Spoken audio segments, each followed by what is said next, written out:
जो इतना भीड़ देखने को मिल रहा है साहब और दीदी के कारण ही मिल रहा है।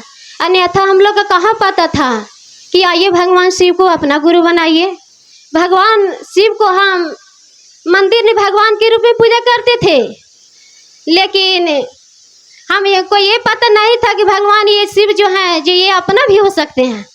हम लोग को ये मालूम नहीं था। महेश्वर शिव से हम लोग धन की याचना करते थे, बेटा बेटी की याचना करते थे, लेकिन हम लोग का ये पता नहीं था कि महेश्वर शिव से उनसे महेश्वर शिव ही मांगा जाता है। लेकिन ये साहब और दीदी के कारण ही आज हम लोग का ये पता चला है कि महादेव से महादेव को ही मांगा जाता है, सिर्फ धन दौलत भी नहीं। हम लोग को पहले पता ही नहीं था कि महादेव के बारे में, जिसके बारे में जानिएगा दीदी उसी के बारे में मांगिएगा। तो हम लोग को पता था धन दौलत के बारे में, बेटा बेटी के बारे में, महादेव के बारे में पता ही नहीं था, तो हम लोग नहीं मांगते थे। लेकिन आज साहब और दीदी के एक कारनामा के कारण, उनके जो परिणाम के कारण जो आज हम लोग का ये अनुभूत हुआ है कि आइए भगवान शिव को अपना गुरु बनाइए। उन्होंने ये नहीं कहा कि जाइए भगवान शिव को अपना गुरु बनाइए। आइए आइए के बाद कोमा है, मतलब ठहरना है, रुकना है। आइए भगवान शिव को अपना गुरु बनाइए। उन्होंने ये नहीं कहा कि सिर्फ गुरु बनाइए। अपना कहने का मतलब है दीदी कि जिस शब्द में अपना होता है, जिस शब्द में मेरा लगा हुआ रहता है, तो कोई चीज अगर अपना हो जाता है तो उसमें दर्द महसूस होता है दीदी। पहला ही सूत्र में साहब ने ये कहा है कि हे शिव आप मेरे गुरु हैं, मैं आपका शिष्य हूँ, मुझ शिष्य पर दया कीजिए महादेव, दया कीजिए। पहला ही सूत्र में तीनों सूत्र समाहित है दीदी। जिस सूत्र हम पहला ही कहते हैं कि हे शिव आप मेरे गुरु हैं, तो जिसको हम अपना बना लेंगे दीदी, तो अपना बनाने के बाद उनके प्रति हमको दर्द महसूस होगा। जब दर्द महसूस होगा तो हम उनके प्रति परवाह करना शुरू कर देंगे।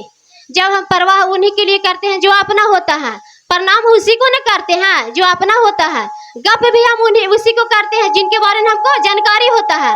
अन्यथा हम कहाँ से हम जान सकते हैं कि कौन किया है। तो साहब और दीदी के कारण ये जो तीन सूत्र करने का मिला है, पहला में दया, दूसरा में चर्चा, तीसरा में नमः शिवाय से प्रणाम करना।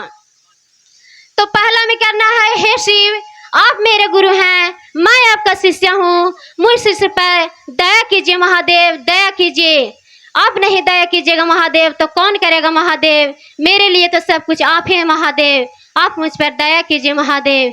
हे शिव गुरु मुझ पर इतनी दया कीजिए महादेव, मैं सदा आपके चरणों के धूल बनकर, सदा आपके चरणों में शरणागत होकर मैं आपके चरणों की सेवा करूं, सदा आपकी आज्ञा का पालन करूं। हे महादेव मुझ पर इतनी दया कीजिए महादेव कि मैं आपका अपना हो जाऊं और आप मेरा अपना हो जाएं, इतनी दया कीजिए महादेव।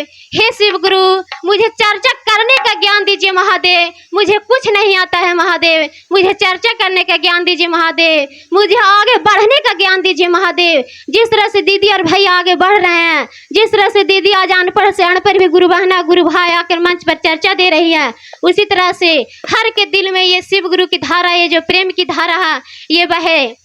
और तीसरा में है नमः शिवाय से अपने गुरु शिव को प्रणाम करना है। ये तीनों सूत्र सिर्फ मन ही मन करना है दीदी, ना बोल के करना है, ना मुंह हिला कर करना है, कुछ नहीं करना है।